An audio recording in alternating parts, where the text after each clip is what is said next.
Amigos, muy buenas noches. Mi nombre es Miguel Ángel Piedra y esto es En Plática con el Inge. Y pues hoy en día les traigo un invitado desde Ecuador, ingeniero electrónico, Alexander Sánchez. En algunas partes los he visto como Alexandre y ahorita lo veo que lo escribiste como Alexander, entonces ya me confundiste. ¿Cómo estás? Muy buenas noches. Ingeniero, muchísimas gracias por su invitación. Muy buenas noches con todas las personas que se han dado cita a esta gran reunión. Y nada, pues coménteme, Inge. No, pues como sabes, esta es una plática de amigos en la cual buscamos pues apoyar a los chavos que están decidiendo qué estudiar, apoyar a la gente que como tú, emprendedor o empresario, pues está llevando un negocio, platicarles tus experiencias, pues ya de tiempo, porque ya tienes tiempo con lo que haces. Y pues muchísimas gracias por aceptar la invitación. Para mí es un gusto muy grande tenerte aquí. Y pues empezamos con lo primero, lo que nos aqueja hoy en día. Yo vi por ahí, porque pues como mal reportero que no soy, porque como reportero soy muy buen ingeniero, pues yo vi que andabas publicando diferentes dispositivos que hiciste para lo de la pandemia. Vi algunas cosas de Osmosis, vi varios desarrollos. ¿Qué nos puedes platicar al respecto? Claro que sí, estimado ingeniero. Le comento, verá, nosotros en la pandemia realmente le puedo comentar que sí nos golpeó bastante fuerte acá en Ecuador. Y básicamente mi sector de tecnología e innovación se paró. Entonces, le comento que parte de ello, yo como empecé como emprendedor más o menos en el 2011, empecé con mi proyecto, con mi mención de empresa. Y bueno, ahí fue locura de compañeros, igual de compañeros de universidad, que creamos una marca que actualmente es la que se ha posicionado bastante acá en el Ecuador en el nivel tecnológico y que usted le conoce, la empresa Cadmetronics SA. Entonces, en el 2011 creamos todo esto de los emprendimientos, los desarrollos, todo para hacer la parte de tecnología con todos los procesos de medicina, de qué sé yo, de gastronomía. Entonces, todos los procesos de tecnología, cualquier proyecto, nosotros le entrábamos. Obviamente con, con la parte de tecnología que ya nosotros le teníamos en bastante desarrollo. Y no fue la excepción en esta temporada de pandemia, de cuarentena, que justamente nuestras actividades se pararon. Obviamente acá en Ecuador hubo un encierro más o menos de 3 a 4 meses, que no hubo actividad económica y nos vimos súper fuerte golpeados en ese ámbito. Entonces, parte de ello también, yo empecé un negocio de electrónica allá en La Colón, que varios compañeros de México también conocieron mi negocio. Entonces, no lo podíamos abrir, no se vendía el producto, las importaciones se separaron, entonces Sí. teníamos el producto básicamente y no hacíamos nada, no hacíamos nada nosotros siempre pagamos arriendo, tenemos que pagar las cuentas de agua, luz, teléfono. Entonces, sí nos dieron facilidades, obviamente, por ordenanza del gobierno y también municipales que ayudaron al trabajador ecuatoriano, se podría decir, a facilidades de pago. Pero realmente, como usted sabe, nosotros vivimos de la tecnología y cada desarrollo para nosotros es valioso. Entonces, Sí. nos tocó innovar, nos tocó aceptar el reto, porque era realmente un reto encerrarnos, aprovechar el material que teníamos y crear algo. Entonces, le comento una anécdota que yo tuve en el 2014, que yo fui a entregar un proyecto con ósmosis inversa en Cuenca, en una ciudad de acá de Ecuador, para el tratamiento de aguas residuales y generación de energía a base de bacterias. Entonces, ese desarrollo nosotros lo hicimos con biotecnólogos, estábamos trabajando también con un ingeniero ambiental que estaba haciendo la parte de levantamiento para la parte de aguas residuales. Entonces, ese proceso a mí me encantó bastantísimo y de hecho me gustó bastantísimo el proceso que me enamoré. Me enamoré realmente de haber creado energía a base de bacterias y obviamente todo a base de ósmosis y de ozono.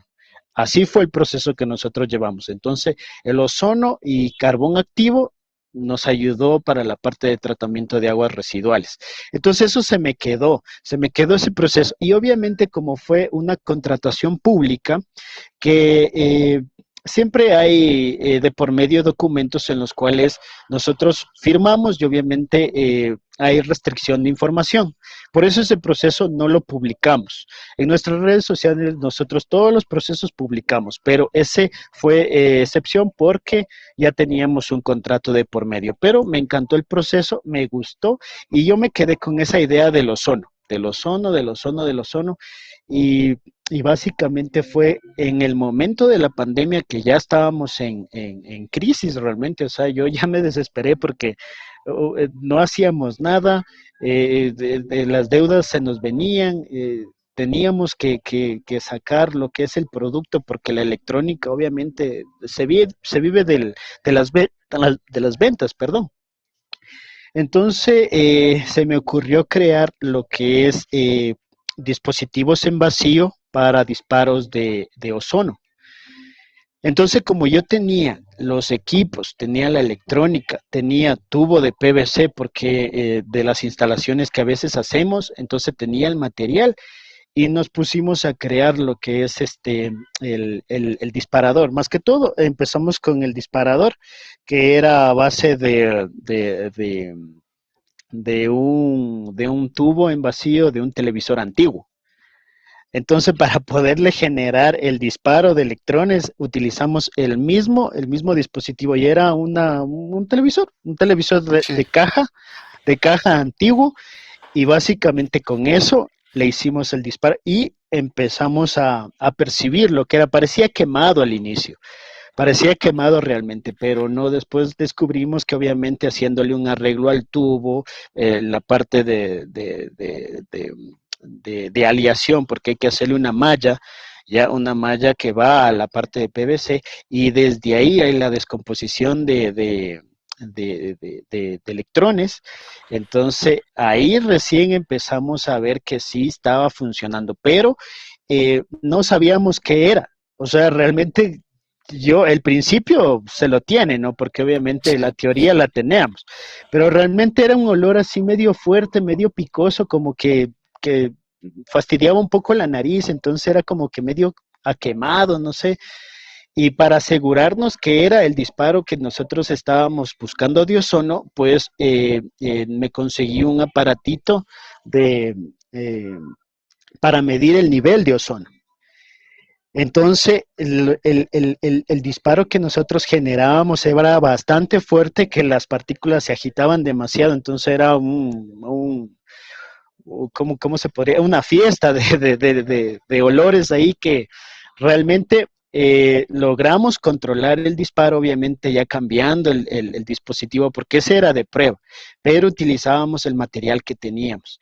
Entonces, a partir de eso, vimos que sí funcionaba y saqué un primer dispositivo que era como prototipo. Obviamente este solo era generador directamente de ozono, no tenía nada más de electrónica, no se le implementó nada de LCDs, nada de botones, nada de eso, o sea, solo sabíamos que funcionaba la parte de potencia, ¿ya? Sí. Entonces ahí pues, ahí viene el gusto, ¿no? El gusto de crear este tipo, porque obviamente no creamos ingeniería nueva, sino que sí hicimos ingeniería inversa y utilizamos los principios que ya hay en el mercado, los principios de creación de ozono, básicamente, que eso en cualquier video se lo puede ver. Entonces, el gusto que a mí me surgió en ese momento era que a partir de algo que teníamos reciclado, que teníamos ahí botado, entonces creamos esta descomposición ¿ya? Descomposición de partículas para generar el ozono. Entonces, eso fue a mí, me encantó, creo que ahí me inspiró porque realmente cerrado todo, no podíamos salir de la casa, era como que uno se aburría y se deprimía, creo yo, ¿no? Pero cuando logramos eso, y a mí me encantó y dije, hagamos dispositivos de ozono, ¿ya? Y como yo ya Sí, tenía una versión para lo que entregamos en el proyecto en Cuenca, acá en una ciudad de Ecuador, entonces yo como ya tenía un nombre del producto, como ya se llamaba Ozone, sí, dispositivo de ozono, entonces se me ocurrió decir, bueno, en esta versión pongámosle 2.0. Entonces empezó el proyecto a 2 meses de haber iniciado la cuarentena.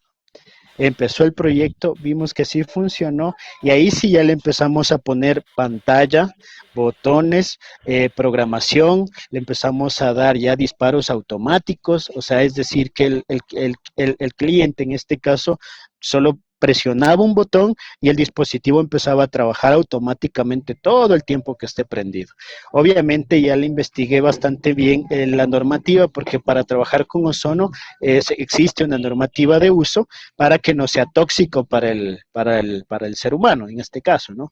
Entonces, todo eso en medio de ese encierro, pues empezó la investigación, empezó o sea, de ahí me regresó a cuando yo empecé, porque cuando uno empieza en electrónica, pues el gusto y el amor nace por prender un LED. Parece sí, así sencillo, es. parece fácil exactamente entre nosotros, el gremio de ingeniería electrónica y control, pues parece fácil, no, solo es un foquito, uy, qué emoción que es y, y, y compartirlo eso en un proyecto que realmente tal vez yo pensé, ve, hagámoslo, pero aunque sea, distraigámonos un poco, porque por eso inició, distraigámonos un poco y empezamos ahí a desbaratar el televisor, a coger las piezas, a ver qué es lo que teníamos en bodega y a rejuntar todo lo que teníamos y armar algo que supuestamente iba a funcionar, pero cuando funcionó fue una alegría tremenda que dijimos, hagamos algo con esto. Teníamos las partes de la electrónica que era material que no se vendía, entonces dije, creemos placas de control con los mismos dispositivos que tenemos y creemos este producto que realmente ya es un producto que se estaba necesitando. Y justamente las importaciones se pararon. Entonces, las personas que trabajaban con dispositivos de ozono no importaban, no vendían nada. Entonces, era como que empecé a publicar por ahí entre los contactos con los amigos de Facebook y los gremios que tenemos de tecnología, y las personas empezaban a decir, ellos están haciendo ozono, ellos están haciendo ozono, y por ahí, así, casualidad de la vida, a las 2 semanas se contacta conmigo un Sí. importador directo de dispositivos de ozono. Entonces, él fue la persona que dijo, voy a necesitar 30 dispositivos, voy a necesitar 40 dispositivos, 60, 80. Entonces ahí fue que ya era producción y otra vez volvimos al negocio.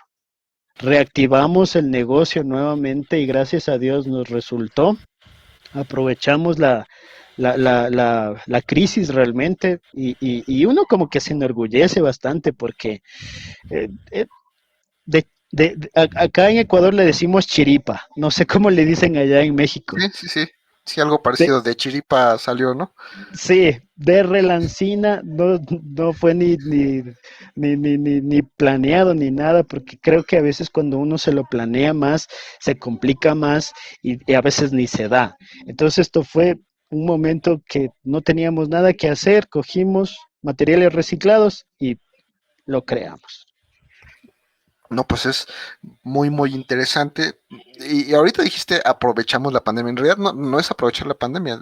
Estabas sobreviviendo y estabas en una situación de supervivencia más que otra cosa, ¿no? O sea, no fue que, digo, como dice nuestro presidente, me cayó como anillo al dedo. Pues no es cierto.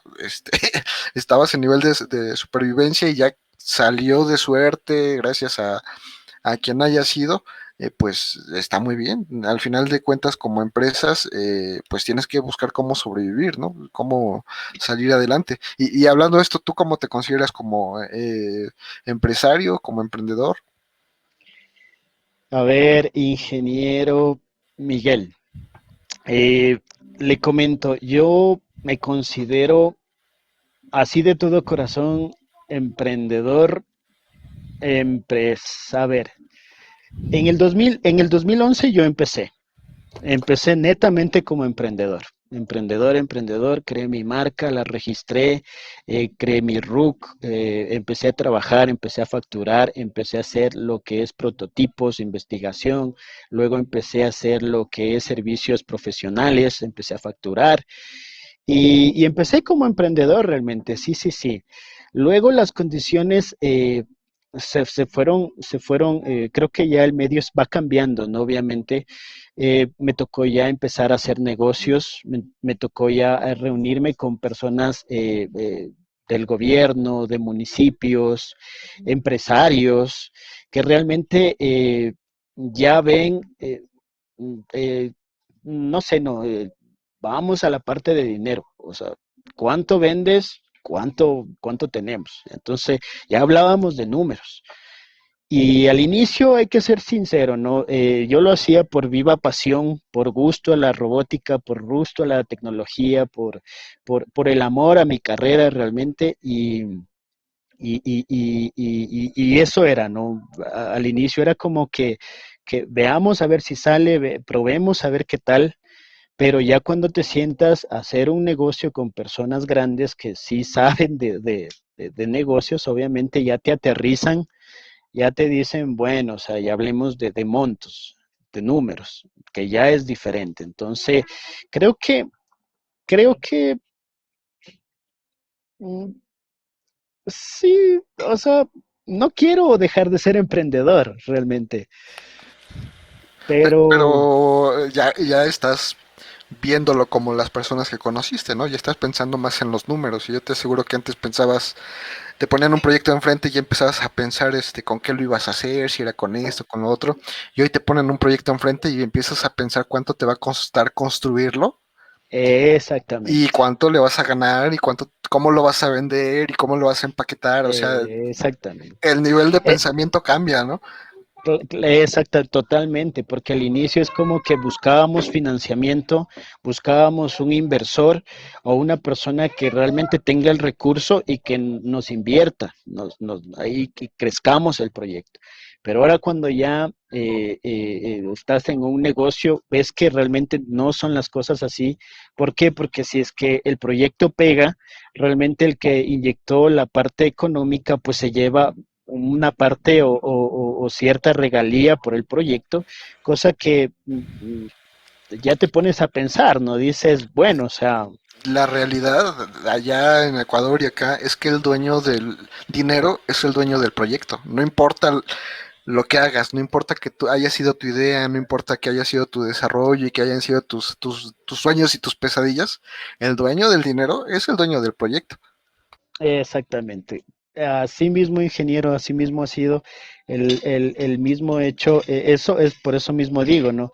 Y actualmente ahora se debe inyectar dinero de uno mismo para poder sacarle provecho al 100% de algún prototipo o de algún proyecto en sí que sea ejecutado. Entonces, todo ese tipo de cosas hacen, bueno, pensar, sí, realmente pensar, pero volviendo a la pregunta, me considero emprendedor porque todavía falta muchísimo, soy joven, soltero obviamente, Inge todavía no me ha llegado, pero me considero joven, emprendedor, con Joven mucho emprendedor. ánimo, ajá, con mucho ánimo, con muchas cosas por seguir aprendiendo y por aportar bastantísimo en tiempo de crisis, porque ahí se ve quién es quién también. Sí, sí, sí, es lo más complicado que puede haber, ¿no? Yo creo que nunca nos imaginábamos que iba a pasar algo así, ¿no? Era así como que, no, yo creo que nunca tuvimos ni esa visión ni que realmente pudiera pasar, fue algo así Y es complicado y sigue siendo complicado para todos, ¿no? Porque sigues sin esa libertad de invertir y de crear y de hacer cosas porque la verdad es que estás agarrado de todos lados porque pues todavía no hay el movimiento que nos gustaría, ¿no? Pero pues bueno, Claro. mi estimado Alex, ¿qué te parece si vamos a la ronda de preguntas? Y ahí hay cosas que van en lo que yo te quiero preguntar, ¿sale? Claro que sí, Inge, con mucho gusto. La más sencilla, ¿de qué institución egresaste y cuál es tu carrera? Ya, yo soy ingeniero en electrónica y control de la Universidad Politécnica Salesiana de acá de Ecuador. La otra, ¿por qué estudiaste esa carrera? Ya, sí me han preguntado bastante, esa misma pregunta me lo han hecho bastante, bastante, bastante, bastante. Y creo que lo he pensado, cada vez voy mejorando la respuesta y yo escogí esta carrera porque amo lo que es la matemática, la física. Yo destaqué bastante en lo que era desarrollo de cálculo, cálculo integral, matemático, física, movimiento de partículas, todo eso. Entonces, el mismo hecho de programar también era bastante, bastante, bastante, bastante ágil y creo que todo se fue haciendo una mezcla de fuerzas, porque era bueno en todo eso, pero me ponían a leer un libro de historia, de biología, como que me quedaba dormido. O cuando me hablaban de leyes, igual, no paraba asunto.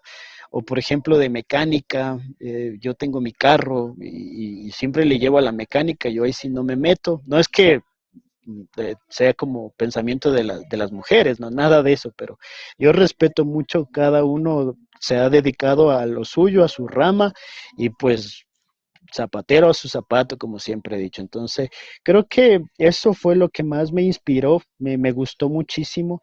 Y cuando ya me tocó escoger una carrera en sí, yo al inicio en la universidad estaba por sistemas, porque sistemas se parecía bastante a lo que yo tenía el perfilamiento, ¿no? Pero me estaba olvidando la parte de innovación, la parte creativa también, porque esa es la parte que a nosotros en la carrera de control, pues es el eje, es el factor diferencial de cada uno de los profesionales, porque todos podrán ser buenos en la materia, pero realmente hay un factor diferencial que viene a ser realmente la creatividad, que no cualquiera se puede ocurrir un prototipo que pegue. Ahora ya sabemos que todo está a base de tecnología, que todos los desarrollos son de tecnología y se podrá hacer muchísimo, muchísimo, muchísimo, pero solo hay el factor diferencial en el cual ese proyecto va a pegar. Entonces, eso me definió bastante, cosa que cuando yo me enteré de la carrera de electrónica, me encantó la malla, también empecé a leer un poco, empecé a investigar también de qué se trataba, ¿no? Lo que es la electrónica y control. Entonces me gustó bastantísimo y ya aprendiendo, estando ya en la universidad, me di cuenta que hay bastantísimo por hacer. Hay muchísimas cosas que se puede hacer y ahora mucho más con esta pandemia que realmente todo se innovó, todo cambió y todo ya está en una plataforma digital, en un desarrollo tecnológico, en un proceso de control, en un proceso de sensores. Entonces, todo eso cambió y eso nos está dando más presencia a nosotros, el gremio de tecnología y de innovación, que eso realmente me ha gustado. Y también me gusta estas charlas porque realmente también me gustaría que vean en mí un buen consejo, algo que realmente pasó y va a seguir pasando, que por escoger bien ese tipo de carreras, pues ahora se puede aprovechar muchísimas, muchísimas oportunidades e incluso poder seguir estudiando seguir estudiando con menciones en inteligencia artificial, en desarrollo de visión, en modelamiento 3D. Por ejemplo, acá me metí en un proyecto de construcción que es con realidad aumentada. Entonces, hay muchísimas cosas. Ya depende de realmente cuál es el gusto de cada uno. Sí, pues el gusto de innovar, ¿no? De innovar, de aprender y pues darse cuenta que la electrónica, pues no es que esté pasada de moda, si te das cuenta, la electrónica está en todas partes. Ya antes los coches pues eran, no tenían tanta electrónica, pues era electricidad más que nada, pero ahorita, por ejemplo, si te metes a un Tesla, si te metes a un coche nuevo, de lujo, lo que trae son microcontroladores y Bo- transistores y de todo, botones. ¿no? Sí, sí, sí. Entonces, la electrónica ahorita está en todas partes y pues no podemos dejarla de lado. Ya en México, por ejemplo, ya es una carrera que no mucha gente quiere, ya todo el mundo se va o a mecatrónica o a ingeniería en sistemas digitales y robótica y carreras de ese tipo y se están olvidando de la especialización y de la misma carrera de electrónica, pero pues no la podemos dejar de lado, ¿no?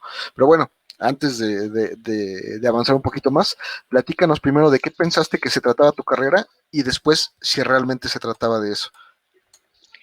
A ver, yo cuando empecé a estudiar un poco la malla, empecé a ver circuitos, empecé a ver lo que era microcontroladores, transistores, obviamente, y bueno, por ahí también lo que era instrumentación, ¿no? Que yo ahí sí soy sincero. En el colegio yo recibí lo que, yo, bueno, yo soy graduado en físico matemático. Ya, entonces, eso fue varias de las cosas, ¿no? Que por eso mismo me hizo pensar bastante, analizar bien la carrera, revisar bien la malla, porque yo salí de un colegio físico-matemático, entonces obviamente me defendían los números, pero yo cuando ya entro a primer año de carrera, pues el ingeniero a cargo nos dijo, bueno chicos, ustedes como ya saben de este arte, pues cojan protoboard, cojan resistencias y armemos este circuito. Entonces ahí pues tengo una anécdota bastante divertida, ¿no? Yo digo, ¿y esto y ahora qué? Nunca había visto, yo no sabía que era un protoboard, que era una resistencia, nada, nada, nada, no sabía. Y ahí fue, ¿no? Ahí fue las condiciones. Ahí sí yo, por ejemplo, cuando me toca dar charlas también de esto, de emprendimiento, de desarrollo y de marca personal también, hablo bastante de las aptitudes de una persona que tiene y también hablo también lo que es la versatilidad. En la parte versátil, pues se ve quién es quién. Entonces, si una persona realmente acepta un reto y es versátil y se adapta al cambio, se adapta a las herramientas que se le da en ese momento y puede desarrollarlo, pues realmente es una persona bastante hábil y que puede, o sea, puede resolver cualquier tipo de conflicto, cualquier tipo de problema en el momento. Entonces, eso me tocó a mí. Yo realmente creo que lloré una semana, no entendía, no entendía, no sabía ni cómo funcionaba. Entonces dije, sí, no importa, no importa, esto, esto me llama la atención, esto es lo que realmente me gustaría aceptar el reto. Y a la siguiente semana yo no sabía nada, me metí al club de robótica de la universidad, sin saber nada, sin saber nada. Entonces, era como que medio incómodo porque antes de yo entrar al club de robótica, como no sabía nada, y es medio incómodo como decir, bueno, hay compañeros que sí sabían, que sí eran de colegios técnicos de electrónica, que eran tecnólogos y básicamente sabían y ellos lo hacían súper rápido. Entonces, la incomodidad que yo digo es preguntarles, ¿no? O sea, hacerles como que, chuta, no, no sé, me podrías explicar. Todo ese tipo de cosas, yo obviamente me guardé, ¿no? Ese mismo hecho de estar preguntando, pero yo sabía que en el club de robótica eh, era un club, y yo entiendo por club que chuta, somos amigos y así yo no me conozcas, pues nos conocemos en eso y sabemos a lo que vamos, ¿no? Entonces yo sin pensarlo dos veces me metí al club de robótica. A la segunda semana al club de robótica. Entonces yo cuando ya entré vi a varias chicas, vi a varios chicos que empezaron con circuitos de seguidores de línea, con seguidores de luz. Entonces ahí como que yo me empecé a hacer amigo, ¿no? A ser amigo y por ahí hacerme un buen amigo para que si él sabía un poquito más, pues que me enseñe, ¿no? Que me explique, que si es que tiene que hablarme, pues que me hable, no hay problema. Pero ya no había mucha vergüenza, entonces a eso yo es lo que yo iba, ¿no? Y bueno, sí fue fue un interés mío haberme metido al club de robótica, que ya después de hacerme amigos de todos, me hice súper amigo porque para eso sí soy súper amiguero, hasta me río hasta por si acaso. Entonces creo que eso llama la atención también y me hice súper buen amigo que realmente después de eso, pues me ayudaban, me explicaban. En el mismo club de robótica teníamos, cada semana iba cambiando un líder para dar una clase nueva, una investigación nueva. Analizábamos sensores, analizábamos placas, analizábamos microcontroladores. Entonces revisábamos datasheet, revisábamos de todo. Y yo obviamente le empecé a coger ese cariño porque nos quedábamos después de clase de la universidad, nos quedábamos unas 2, 3 horas y yo obviamente como yo no sabía nada, pues yo me quedaba hasta el último. Incluso hasta limpiaba el curso, yo dejaba bien bueno, porque nos prestaban un aula aparte, no teníamos espacio como tal, nos prestaban un aula por ahí y teníamos que dejarla tal cual y limpia, ¿no? Entonces yo me quedaba hasta el último, cosa que eso se empezó a dar cuenta la coordinadora del club y me preguntaba, ¿no? Me hacía preguntas y yo también me hacía amigo, como que me hacía querer, ¿no? Más o menos también.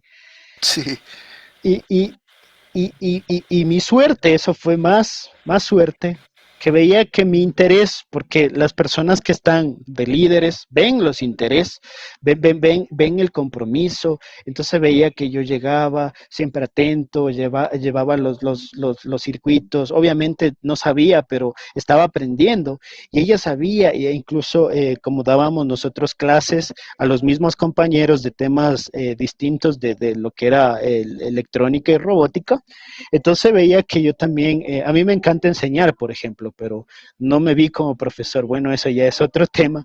A mí me encanta enseñar, entonces a mí cuando me tocaba dar una lección, una clase por ahí, pues yo me estudiaba súper bien, me revisaba bien hasta para saber de lo que iba a hablar y empezaba a dar la clase. Entonces ella se empezó a dar cuenta que sí, o sea, sí tenía bastante interés y me empezaba allá llevar, que yo lleve las cosas, que yo lleve los libros, en la biblioteca, me citaba para allá revisar los datasheet y todo, entonces es como que me gané su cariño y después de un tiempo yo ya me pusieron como coordinador del club de robótica y así empecé este mundo de la tecnología, le cogí tanto cariño y bueno, ahí sí usted ya me ha conocido bastante tiempo. Eso fue el principio. Entonces es como que yo sí. me hice del club de robótica, fui coordinador del club de robótica, luego me propusieron organizar un evento en la Universidad de Tecnología y Robótica, lo organicé, obviamente con todo el club y me encantó esa organización, cosa que dije, no me puedo quedar así, hagámosle un poco más grande, invitemos a Sí. las universidades y por ahí hice 2 eventos entre universidades, cosa que les gustó y, y, y me contactaron los de la Asociación Ecuatoriana de Robótica, conversamos, fui coordinador igual, luego pasé a la parte sí, la coordinación nacional y por ahí lanzamos ya un evento nacional. Entonces, esos fueron mis inicios, Inge, que ustedes ya me conocen Sí, esa sí, sí. parte.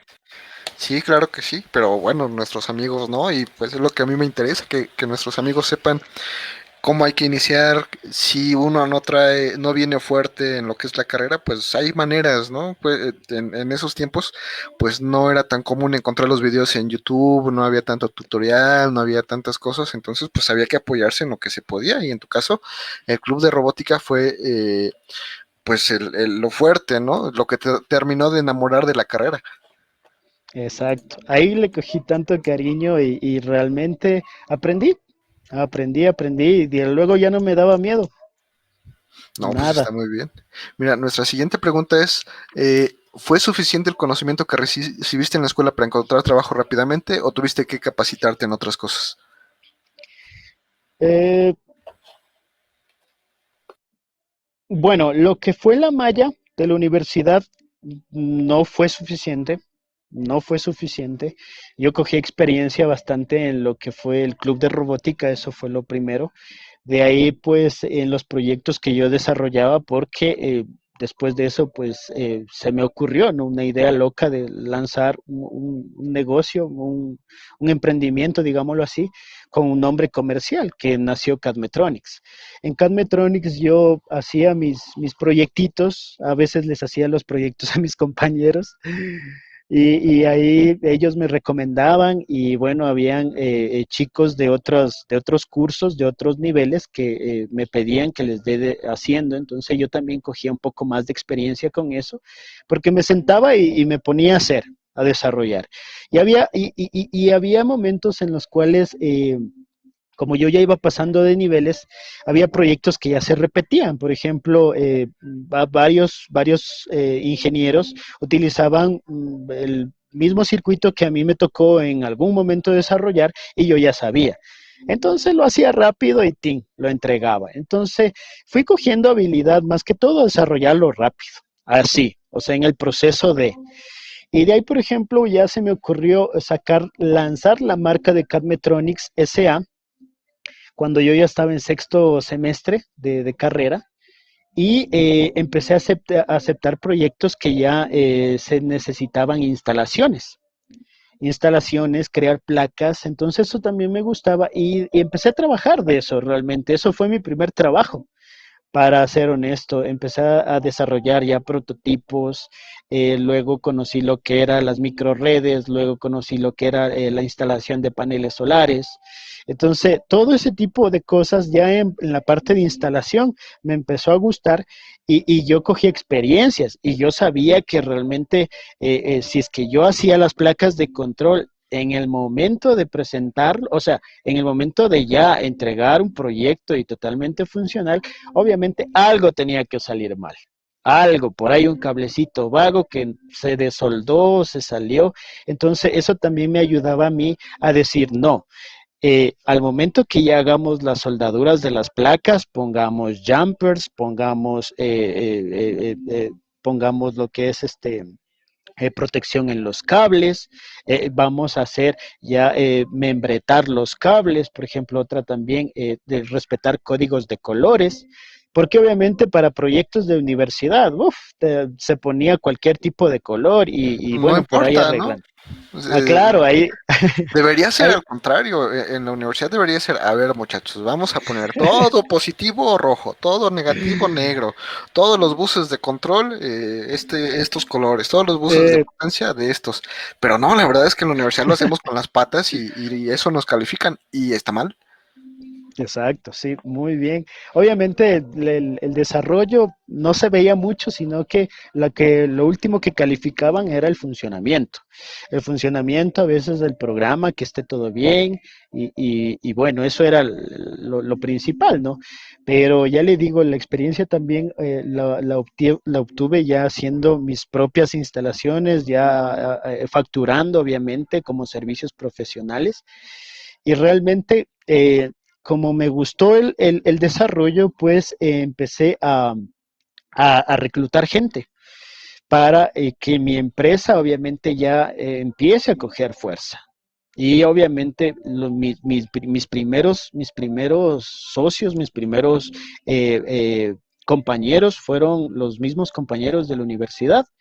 Y por ahí las personas que veían mis habilidades y les gustaba como yo trabajaba y empezaron a trabajar conmigo.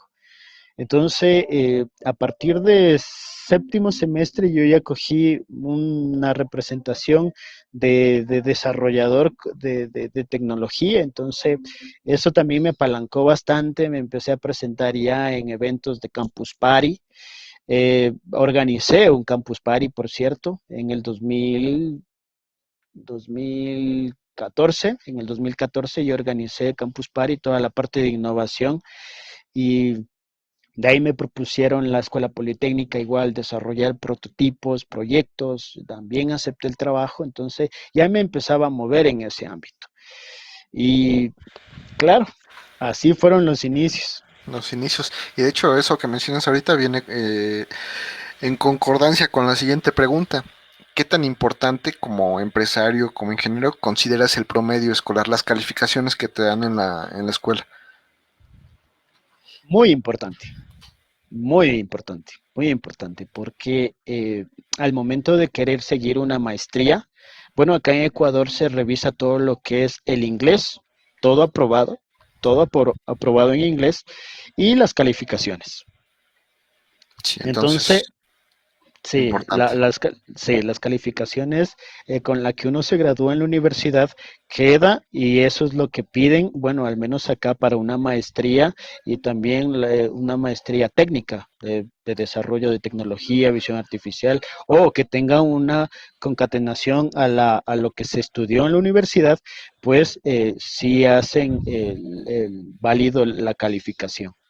¿Y para la gente que tú contratas? Ya, para las personas que yo contrato, realmente no me fijo mucho en las calificaciones, no me fijo mucho, sino que sí realmente pido bastante experiencia en campo, o sea, en prototipos que se hayan hecho instalaciones afuera, en prototipos en los cuales sean de monitoreo o instalaciones, las experiencias que han tenido, cuáles han sido las complejidades que han tenido, si han trabajado con ciertos dispositivos, si han trabajado con tarjetas de adquisición de datos, si han programado, si han desarrollado, todo eso yo lo pregunto. Entonces yo me doy cuenta realmente porque sé hasta dónde llega un estudiante de ingeniería electrónica. Si es que no tuvo una experiencia aparte, entonces ahí yo me doy cuenta, obviamente ya les voy preguntando, ¿no? Y sí, siempre les he dicho igual, siempre sinceros, siempre la sinceridad sobre todas las cosas, no por el hecho de querer aceptar un trabajo o algún proyecto, se vayan a inventar las cosas, no, solo la sinceridad, porque realmente cuando si es que se aprueba y acepta el trabajo, obviamente, y entra al trabajo, y supongamos por ahí una instalación que ya le toque hacer y que no sepa por dónde empezar, entonces es complicado. Sí, sí, se complica. Entonces es importante la calificación mientras estás en la escuela si te quieres, si quieres seguir estudiando, pero no tanto para la vida laboral, ¿no? Claro, no me fijo mucho y bueno, también por ahí he hecho algunas entrevistas y no me han preguntado tampoco lo que es las calificaciones. No, llega un punto en el que pues ya no son tan importantes. A nadie le interesa si pasaste o no las Claro, materias. lo que exactamente, lo que casi, lo que me he dado cuenta bastante que en la industria sí piden bastante experiencia. Sí, Eso sí piden. la experiencia es sí. Por ejemplo, acá en petroleras piden 5 años, en agencias de banco piden 3, en empresas de desarrollo unos 2 o 3 años. Entonces, eso sí piden experiencias. Sí, eso es importante, ¿no? De eso no se puede cambiar. Nuestra siguiente pregunta es, ¿cuál fue tu materia favorita? Ya, para mí, electrónica digital. Electrónica digital, por. Electrónica digital. Me encantó, me enamoró y entendí todo lo que era señales. ¿Y cuál fue tu materia menos favorita?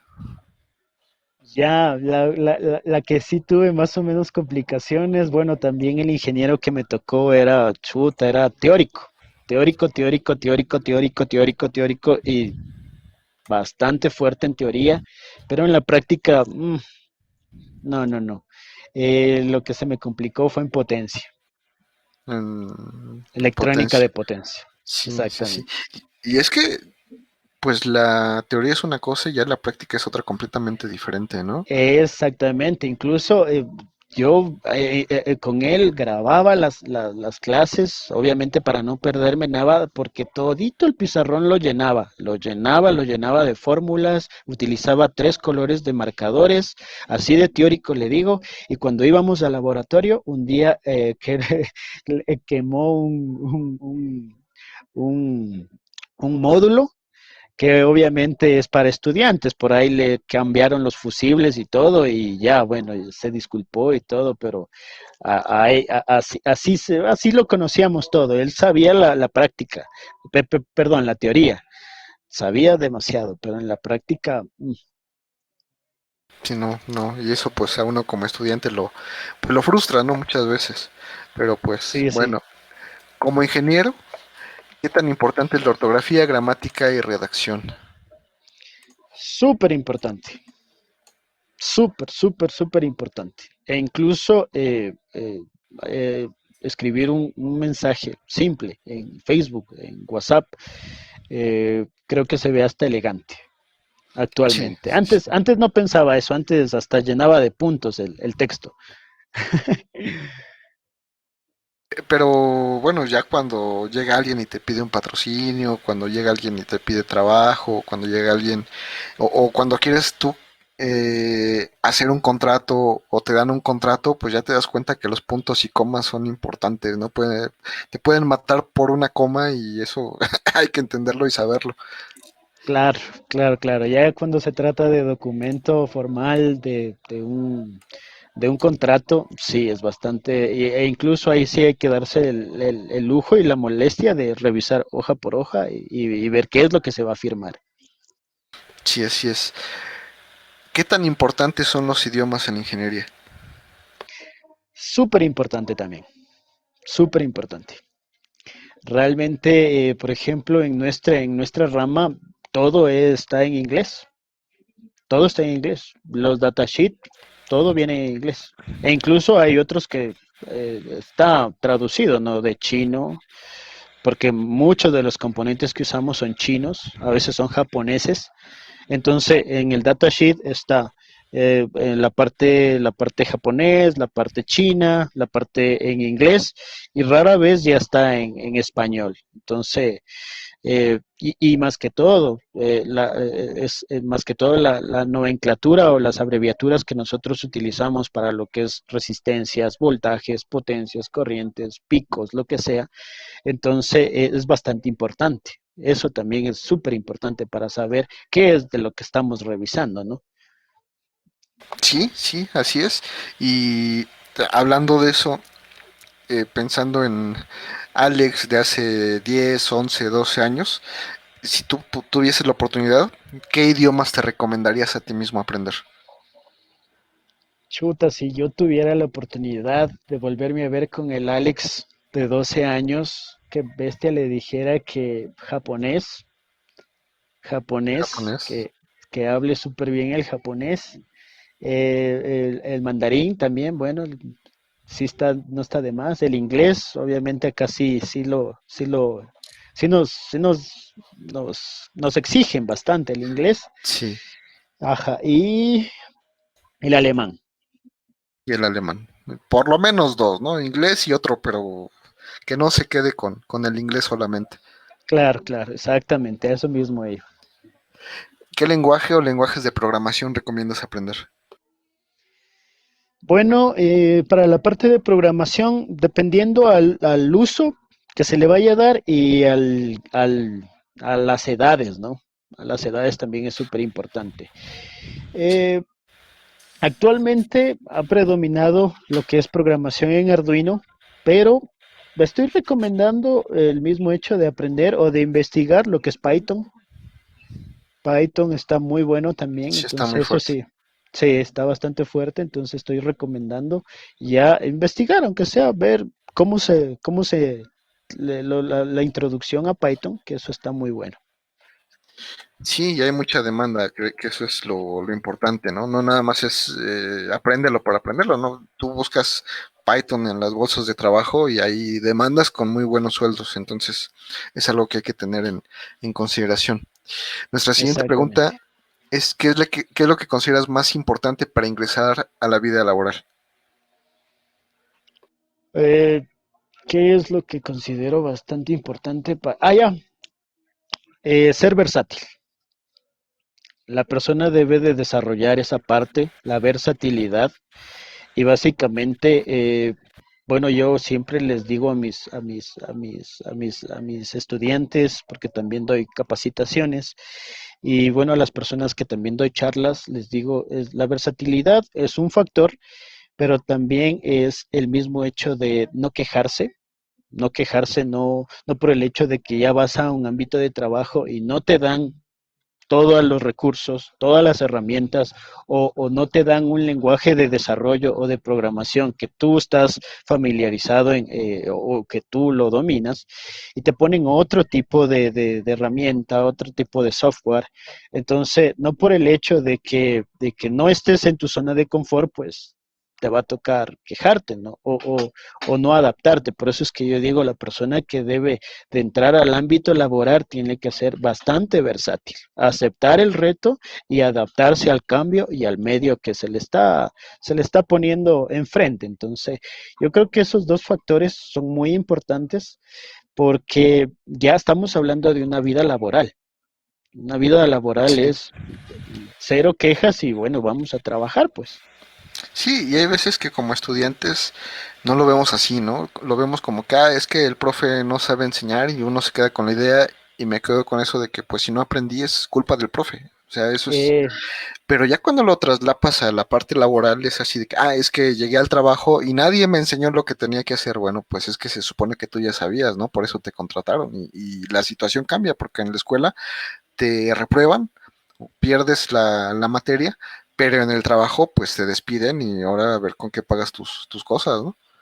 Exactamente, es muy distinto en el trabajo si es que no mismo te adaptaste al cambio, entonces no consiguen otra persona, Sí, otra persona que podría estar aceptando el reto y se podría capacitar aparte para poder adaptarse al cambio. así es. Como ingeniero, ¿cuál es el trabajo de tus sueños? A ver, como ingeniero, mm, el trabajo de mis sueños creo que lo estoy aplicando. Me falta bastante todavía, pero me encantó la parte de modelamiento y realidad aumentada.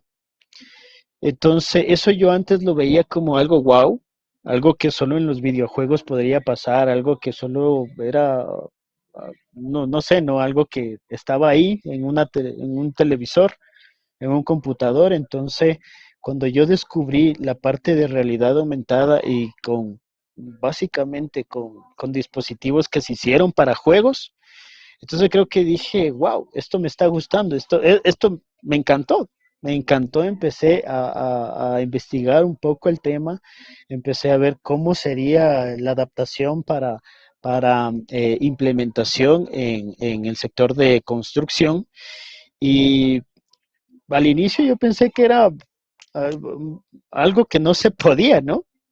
Pero ya viéndolo bien y utilizando estos dispositivos que son para juegos, pues me gustó y realmente estoy en eso. No es que pegue bastante acá en Ecuador, eso sí, hay que ser sinceros. Por ejemplo, acá el que predomina sí viene siendo la, la, la arquitectura. Y bueno, para la arquitectura y para ya tener un modelamiento más elegante, pues se está trabajando con la metodología BIM. Prende, prende. Ya, perdón, con la tecnología BIM. Entonces, es como que no se está quedando el arquitecto. Hay que ser sincero, el arquitecto no se está quedando porque ya tiene una herramienta, se llama la tecnología BIM, pero ahí nosotros entramos, los que somos de tecnología, que realmente con una cámara de escáner 360, pues ponemos en la parte de la construcción, se podría decir, y ya empieza a escanear todo con pulso electromagnético y básicamente ya te digitaliza toda la parte de la construcción como tal. Y a partir de eso, ¿qué es lo que nosotros hacemos? Que bueno, el arquitecto lo hace, es los revestimientos, porque ya tienes las paredes, pero no tienen textura. Entonces ahí entra solo, si es que ya manejamos software de diseño, nosotros mismos como electrónicos lo podemos hacer. Que lo único que es revestir la pared con material de piedra, con material de cemento, con pintura, lo que sea, y le empezamos a dar vida a ese 360 que ya hicimos, a ese recorrido 360. Entonces, ese tipo de cosas a mí me encantó. Obviamente acá en Ecuador, como digo, recién se está escuchando. Yo estoy metido en obras de construcción con drones, con mapeo, con esto de realidad aumentada. Entonces, es como que somos un factor diferencial, ¿no? A la constructora eso es lo que le gusta, que tiene procesos de tecnología, ¿sí? Entonces, eso es lo que me gusta a mí, ¿no? Porque realmente yo soy el que dirige ese departamento, digámoslo así, y yo estoy en la investigación, en el desarrollo, entonces sé de lo que se trata y como sé que también es un tema nuevo, que yo sé que en algún momento lo va a pegar durísimo acá, entonces estoy a la espera de eso, estoy a la espera de eso y obviamente a los compañeros arquitectos que estén viendo la transmisión, no nos odien, perdón, pero realmente hay que seguir innovando. A los compañeros de arquitectura no solo es dibujar, no solo Pues es acérquense, diseñar. ¿no? Yo creo que el mensaje es acérquense, hay nuevas tecnologías que pueden aprovechar en conjunto, porque pues obviamente ellos saben cosas que nosotros no, y nosotros sabemos cosas que ellos no, entonces pues lo ideal es vamos a trabajar en conjunto y vamos a hacer cosas Claro, más padres, ¿no? exactamente. Justamente eso mismo los compañeros de arquitectura me decían, ¿no? Que la intención de un ingeniero electrónico o de alguien que está en tecnología, pues es como que les queremos dejar sin trabajo.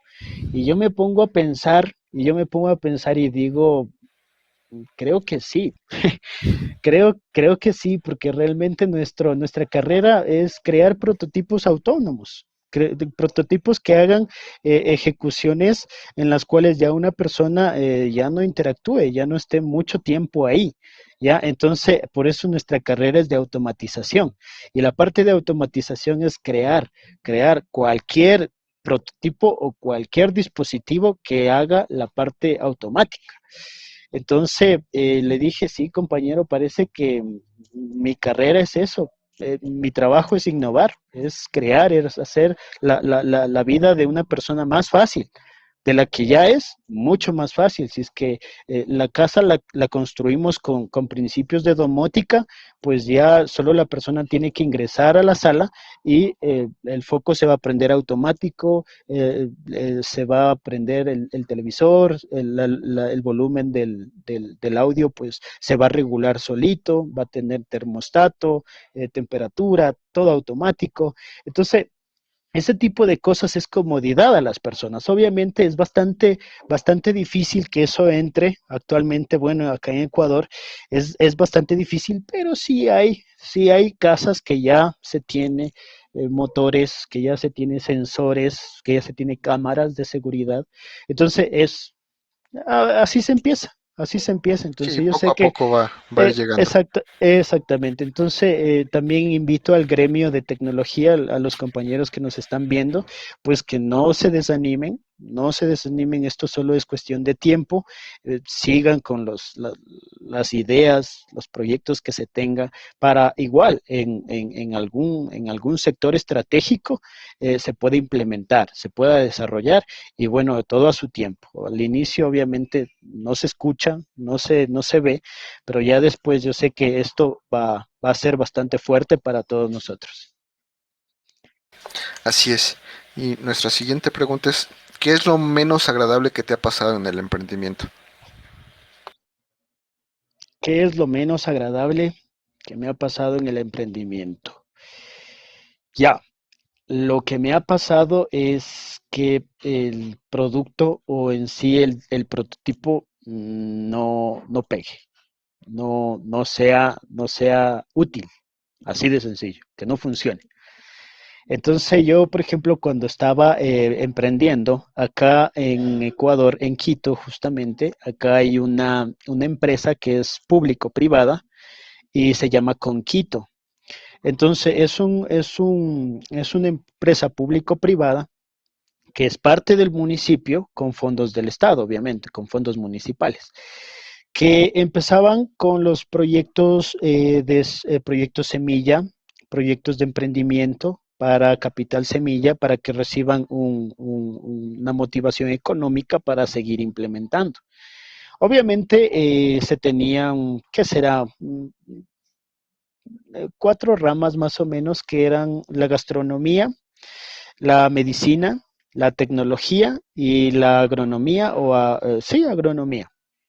Esos puntos tenían acá cuando yo empecé y bueno, todo mundo apuntaba a esta plataforma a registrar sus proyectos y básicamente todo empezaba desde ahí. Entonces yo tuve la oportunidad de empezar con un proyecto y ahí, bueno, eso fue más o menos en el 2013, más o menos, sí, en el 2013 que yo tenía un proyectito y lo presenté y bueno, tenía el grado, porque yo sabía de tecnología, ¿no? Tenía el grado de tecnología, pero como que me dijeron cuando yo ya lo fui a presentar que no tenía innovación. Entonces, en las capacitaciones que nos daban, pues, ¿qué es lo que nos decían? Un proyecto que realmente funcione, que sea amigable y que pegue con la sociedad que estamos y que obviamente funcione y que desarrolle, o sea, que suplante alguna necesidad, ese proyecto es el que va. ¿Listo? Entonces, el mío tenía tecnología, obviamente sí, pero chuta, no era tan viable. Ajá. Entonces, claro, entonces eso fue mi primer proyecto que yo presenté, ¿no? No era tan viable, las piezas no las teníamos acá. Yo mismo le compliqué bastante para que como que no sea tan fácil, ¿no? Porque yo realmente decía, si es que ya se hacía fácil, obviamente tal vez me roben la idea. Es que esos son los cucos que nosotros mismos nos inventamos, ¿no?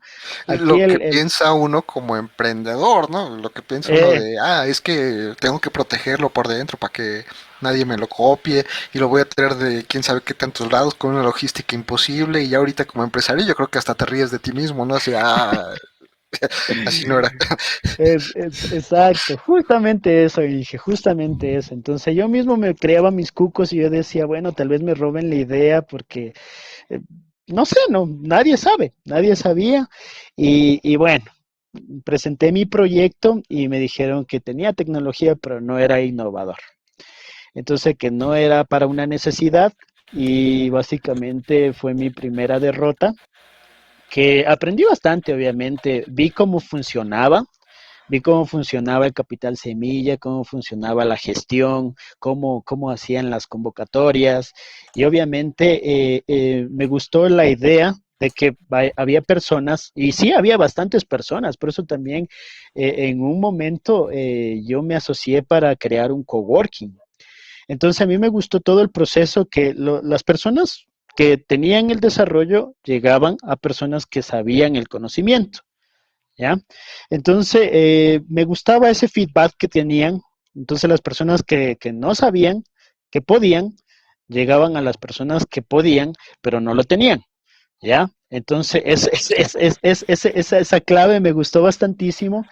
Y yo en el 2016 abrí un coworking con varios socios, allá más o menos en la Carolina, creo que algunos compañeros de la IPN de México los llevé a que conozcan y vean la temática que nosotros desarrollábamos ahí. Y ahí pues dábamos capacitaciones al sector y a la parte de asesorías profesionales. Entonces había muchas personas también que realmente querían empezar su proyecto de empresa y todo eso, entonces nosotros les capacitábamos. Eso fue lo que más me gustó del proceso de esto de los proyectos de emprendimiento, porque se me quedaba algo. Y bueno, yo también he sido de esas personas, creo que no hay muchas, que se queda con la idea y si me dicen no, veamos si yo lo hago. Veamos si yo me pongo por ahí mi negocito, mi changarro, no sé cómo lo digan allá en México, pero yo soy de esas personas que no me gusta que por ejemplo, un proyectito que por ahí se me ocurrió no pegue. Entonces me toca buscarle la manera de que ese proyecto se dé a conocer, la gente lo vea. Entonces eso creo que también me ha apalancado bastante en varias cosas que he desarrollado y creo que también me ha ayudado mucho para abrirme campo en varias ramas, ¿no? Por eso me logré meter a la construcción, impuse un modelo de negocio también para los proyectos.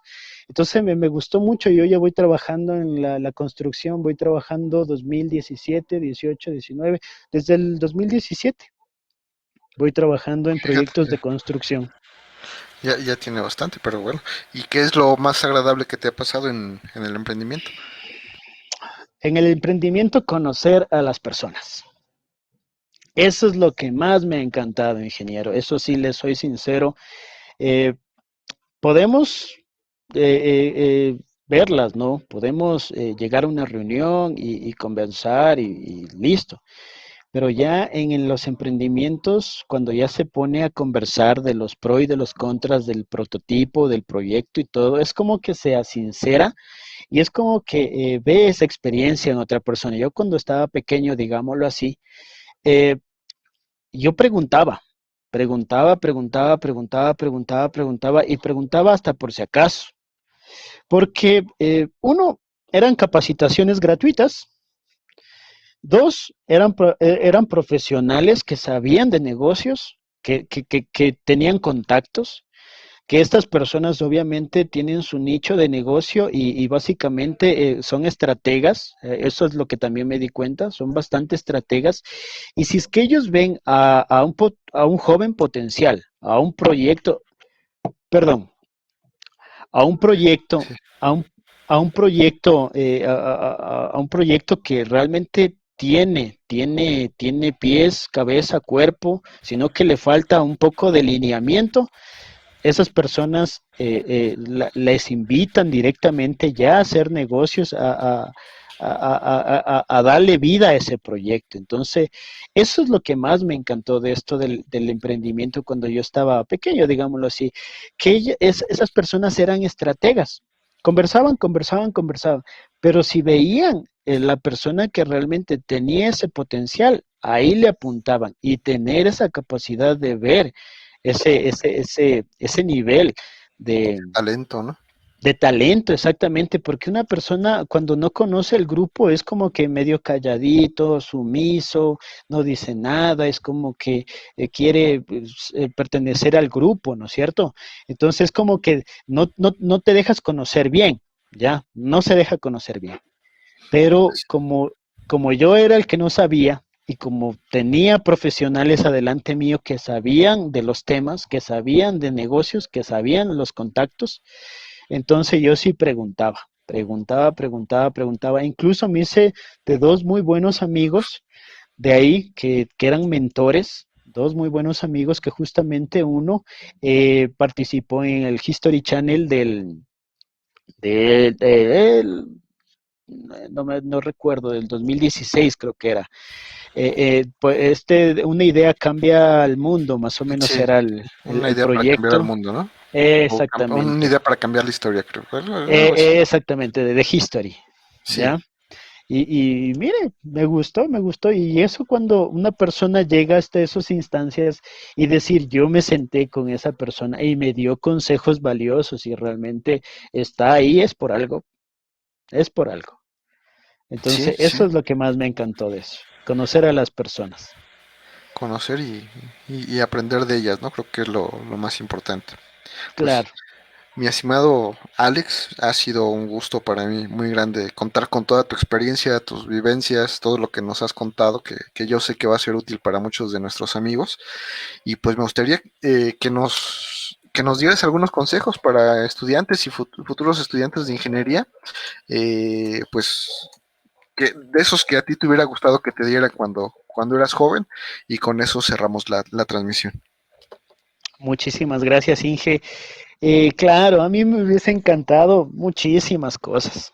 Cuando yo era pequeño, cuando yo estaba recién empezando, me hubiese encantado igual tener un mentor cuando yo realmente, como le comenté mi anécdota, no sabía nada de electrónica. Me hubiese encantado sentarme con una persona que realmente me diga, ve, esto es así, así y así, ¿sí? Y hazlo de esta manera, no hagas esto, ya.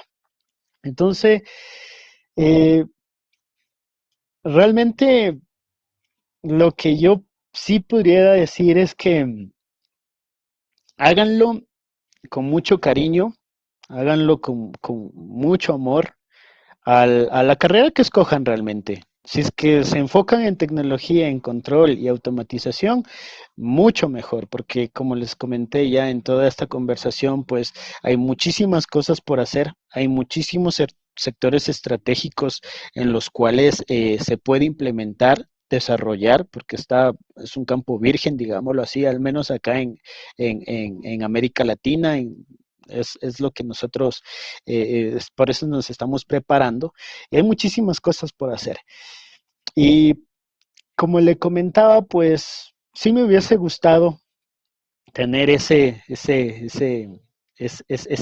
mentor ahí, esa persona, para no cometer muchísimos, y obviamente he hecho muchas cosas, pero también he cometido muchísimos errores en el ámbito de instrucción, obviamente, porque eh, no todo se sabía, no todo era,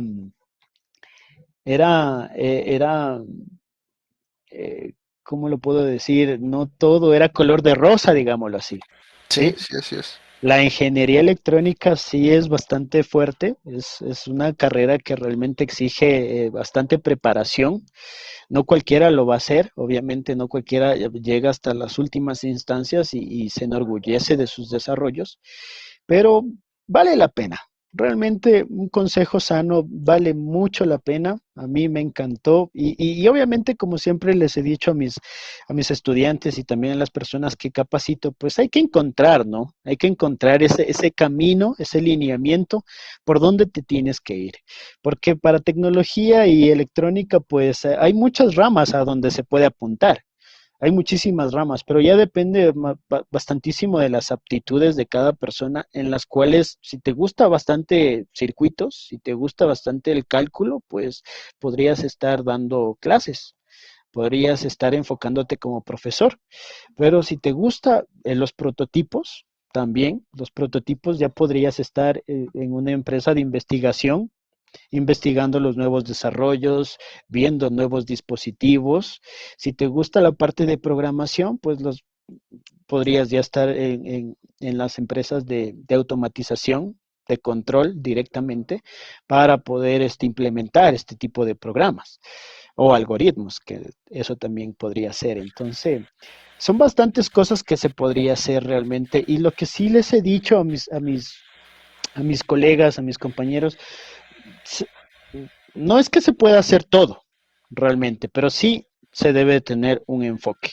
Si se enfocan solo en la robótica, pues robótica de competencia, robótica aplicada, robótica de monitoreo, robótica de inteligencia, porque hasta para la parte militar también se necesita robótica de inteligencia, que es bastante bueno, y ahí entra lo que es visión artificial.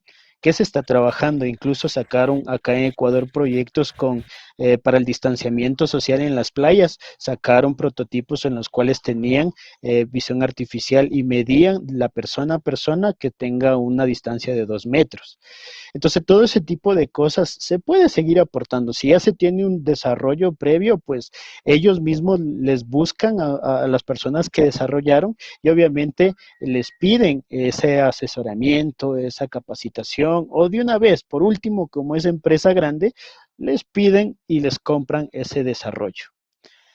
Que también nosotros estuvimos en un proyecto de esos, pero solo hicimos la parte de mapeo, no fue mucho. Sí, sí, sí. Pues muy bien, mi estimado Alex, muchísimas gracias. Ha sido un gusto platicar. De hecho, creo que nunca nos habíamos puesto a platicar más que puro mensajito y para el Robot Game Zero Latitude y para los eventos de la Asociación Mexicana de Mecatrónica, pero bueno, es un gusto por fin vernos cara a cara, aunque sea a la distancia. Y pues muchísimas gracias, amigos. También muchísimas gracias por acompañarnos y nos vemos en la siguiente edición. Hasta Muchísimas pronto. gracias, Inge. Gracias por la invitación.